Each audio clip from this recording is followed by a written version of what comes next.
Yeah. So let me hand things over to Micah. And again, as Jim just said, there's a lot of you out there that have been or gone through the coursework, but haven't been officially certified. You haven't officially gone through that process.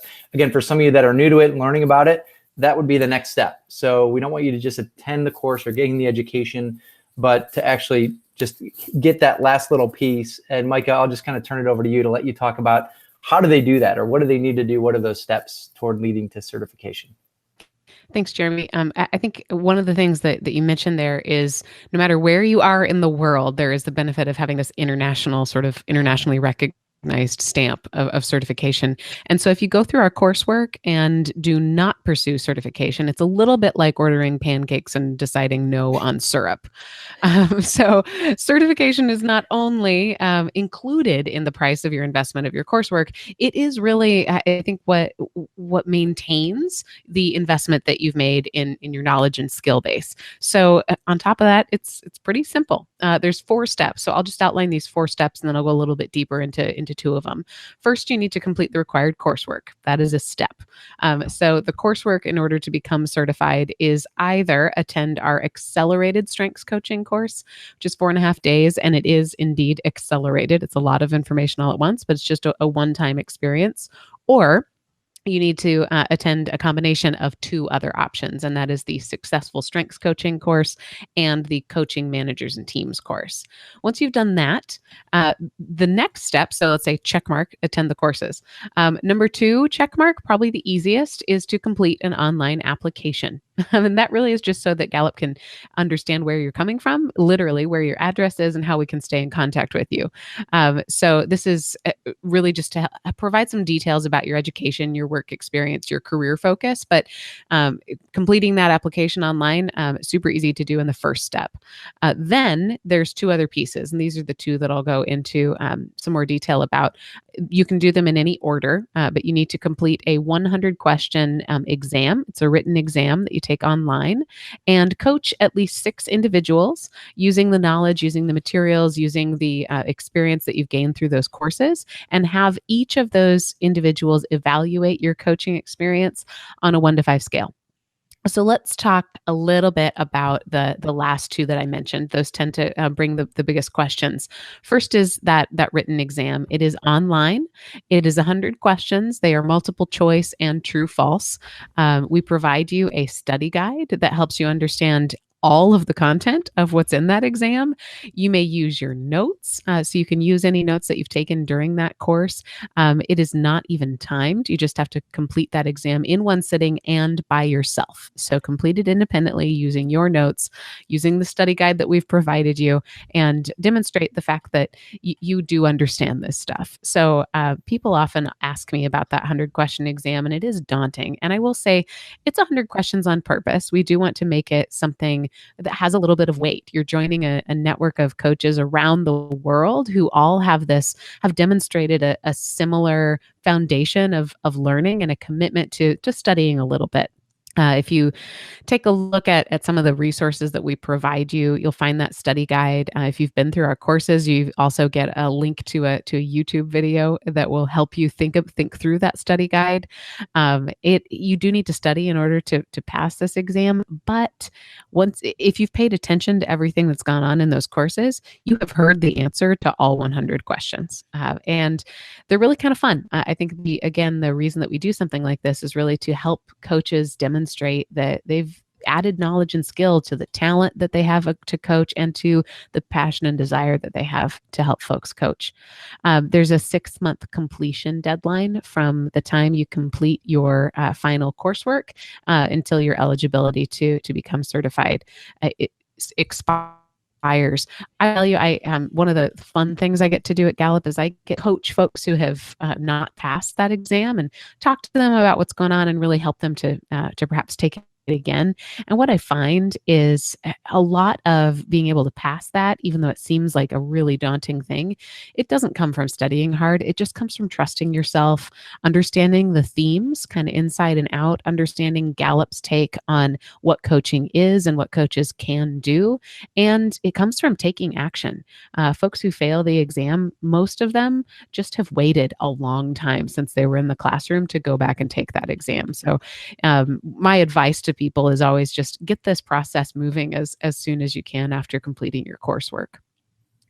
On the coaching evaluations, I want to talk a little bit about that as well.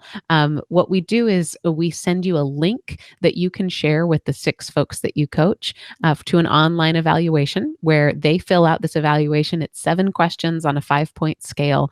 We ask that you receive an average of a 4 on a 5-point scale across those 6 people who you coach.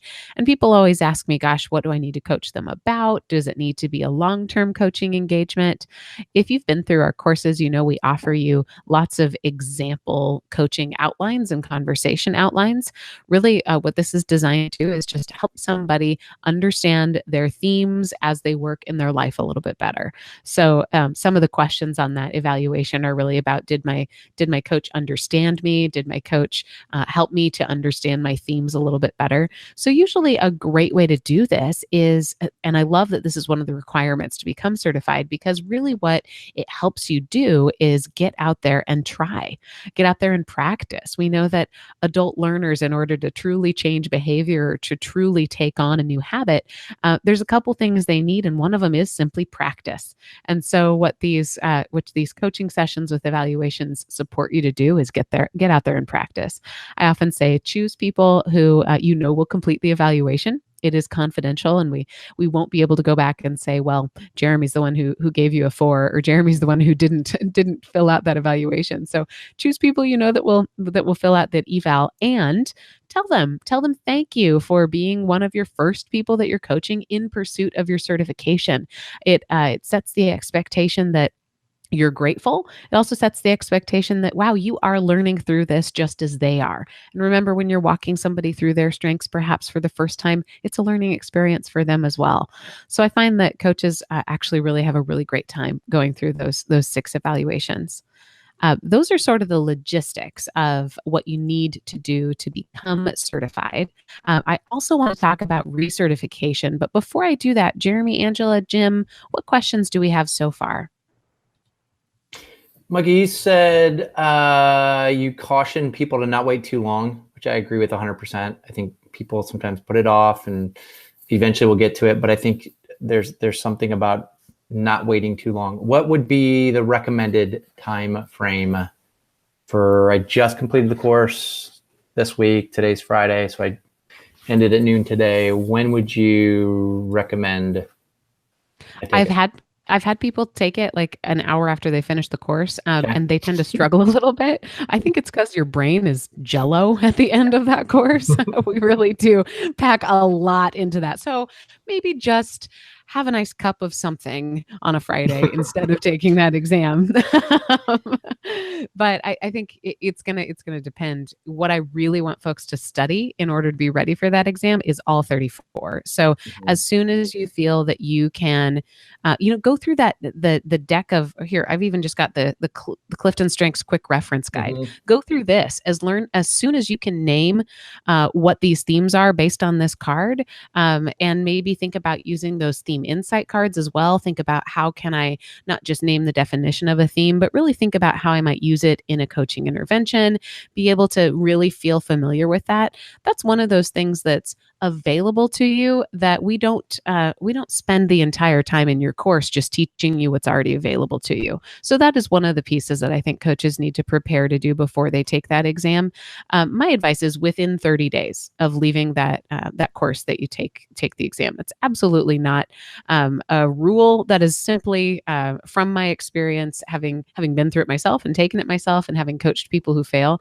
If you can sit down and commit to giving yourself 2 hours on your calendar to take that exam, and give yourself the maybe some time even on your calendar to study up until then, treat it as part of that course, treat it as part of the investment that you made, and start to plan for that, so that you know that you're not just closing the chapter on strengths coaching when you leave that course, but that you're really launching into your certification. The other reason we hope that you start to do this quickly is you are making use of all that stuff that you just learned. I coach folks on the exit of a coaching course. We'll have a follow-up call, a coaching call with all of our participants. And without fail, one of the things that almost everybody brings up is, wow, there's so much. I didn't know you would give me so much. I had no idea I'd have so much that I had access to. Can you help me even remember what's in front of me? And so starting with certification is going to be a really great way to help you take the baby steps through what are the processes, what are the conversations we've offered you, what are these 34 themes. It really is the exam itself is a great study tool for implementing what you've just learned into your coaching practice. Micah, Marta asked at a chat room, how soon can I retake it if I fail the first time? Asking for a friend, of course. Asking for a friend. Hypothetically, yeah. The honest, transparent truth is you could take it right away, because we've set up our systems to be really efficient. But what we do offer is a tutoring call or a coaching call. If you don't pass it the first time, we will reach out to you and let you know you didn't pass it and offer a complimentary tutoring session with you. And we suggest that you wait for that to happen before you retake it. But I hope that me being honest and telling you that doesn't just tell people to go out and try and take it so you can get a free call. Trust me, you don't want to sit through 100-question exam twice if you don't have to. But I hope it also just helps you understand that it's in our best interest as practitioners and as Gallup to have really great coaches out there. So we're invested in you just like you are, and we'll help you make sure that the certification is something that you can get. Micah, we've had some coaches come who probably for whatever reason don't need to be certified. In other words, their employer sent them that certification piece wasn't made mandatory. How important, though, do you think it is, even into those circumstances? And there's people like, oh, I don't want to do all that work to get certified. How important still is it, do you think, to get that certification anyways, even though you don't have to have it? It's again like pancakes without syrup. Your certification follows you. So if your organization paid for you to go through this course, even if you leave that organization, as long as you're certified, you keep that designation. The certification doesn't belong to your organization. It belongs to you. So I would go back to a lot of the things that Jeremy said about education and impact, that certification isn't just a cool, badge to have on your shirt, but it's an investment in yourself that I think creates some sustainability. Even if you're going to stay in your organization, it's an investment in yourself and your own career to be able to say, this is something that I'm going to become a part of, that I'm going to continue to learn a little bit more about, and that I'm going to open myself up for being a part of this community and being eligible for the further investment that comes along with it. We have been going like crazy. Angela, did I cut you off? Do you have anything that... I think the point Micah just made was subtle, but it's really important for somebody who may not be familiar. That certification leads to ongoing learning that is only offered exclusively for our certified coaching community. So those benefits Jeremy talked about the community, you all of a sudden have this inner circle of certified coaches. We have all those who have gone through the education, but once you're certified, then you do have that community. And then the ongoing things like the learning series, those ongoing development opportunities, I think, are key. Okay. Speaking of ongoing development, I'd even throw recertification in there as a segue back to myself. Your certification lasts for 2 years. After that, we invite you to recertify. And I've seen on our Call to Coach Facebook page a little bit of freak out about people saying, gosh, my 2 years is up. Where's this email? Don't worry. We know where you are, and we will reach out and let you know when you're eligible to recertify. But to recertify, all you have to do is complete a self-paced online learning module that's really designed to bring us back to the integrity of CliftonStrengths and update us on anything that might be new. So we designed this online learning module just to be a great way to say, thanks for being part of the team. Make sure you come to practice.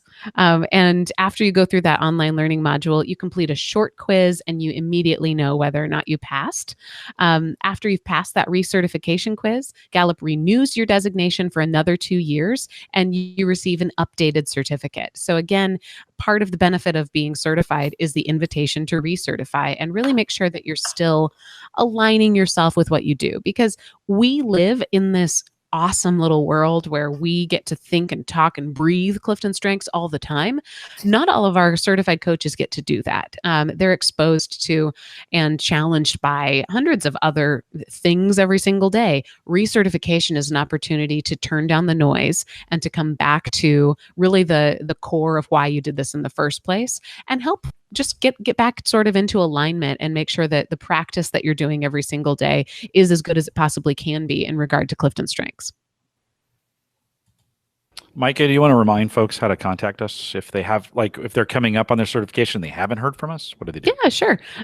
So just reach out if you're coming up on certification, if you're worried about recertification, if you are just terrified to get started and you want to get in contact with me to talk you off that ledge and push you in the pool, please just reach out. I'll do that. It's certification@gallup.com, and we'll help you at any place through that process. And I think I want to jump in and say on that address, I sometimes have folks who email me and then 10 minutes later send me a Facebook message and say, hey, I emailed certification and nobody got back to me. And it takes us a little, that email address is really, really busy. I think about towards the end of the month when everybody's trying to jam their forgotten, I forgot to get my stuff in. We get pretty busy in that area. So be patient with us. It's okay if it's going to be a little bit late, if we're a couple days through. It's not like the floodgates open up and you flow out. Just be patient with us. That's probably the single most feedback I get in the social groups is folks in a panic because it's the 30th and they haven't heard back from us. And then they emailed us this morning. So just be patient when you do that as well. Angela, Jeremy, anything else you'd add to Micah's segment? Okay. Nothing for me, yeah. Angela, I think, Micah, anything else before we transition over to Angela? Just do it. It is, I think the most important thing that we've said is that certification is really how we get to the mission of reaching 1 billion people. And I love that Jeremy started us out that way. So don't worry about I understand that there's some fear when you talk about certification, but what you're doing is you're stepping up to the plate and you're saying, I'm going to be a part of this movement. I'm not just going to take it and learn it for myself, but I'm going to use it in a way that other people can know that they're benefiting from. So I think lean on that mission. Remember why you did this in the first place and use that to motivate you through that certification process. 2 reminders from the chat room. One is asking about a cost, and currently there is no cost to recertify at this point, so it's absolutely free. No reason you shouldn't do it. And then 2, we make available recertification sections for you, almost a guaranteed recert at the summit. So if you're coming to any of our summits, currently July 16th, 17th, and 18th of 2018, if you're listening to this after that, we probably have another summit already scheduled, CliftonStrengthsSummit.com. By the way, a great way to get training in as well. We often offer discounts. This year, 15% discount if you're taking those courses pre or post summit. So a great way, Eric, thank you for reminding us of that. A great way to get those in, get certified or recertified, all available at the summit. And you get to meet Micah in person, which is pretty cool. On that one, sometimes we do get that question around certification at the summit. There is a slightly, it's different. It's slightly different. We know that if you're investing in strengths and coming to the summit, that obviously you're sort of in it for the long haul, or you're at least invested. So it's slightly different at the summit. I won't go into those details, but it's something that I would do if I were you. Okay. And great. I thought you were going to say on that note of meeting Micah in person. I thought she was going to have tips on about meeting me in person. I suggest bringing champagne. Bring champagne. Yes. Ready to take me out for a drink. Angela, you were going to say something? I just wanted to clarify. You talked about the discount for the courses. The certification session at the summit is complimentary. So there is no fee, unlike our standard base program courses that have a discount before and after the summit. So there is not a cost to that course offered in person to recertify.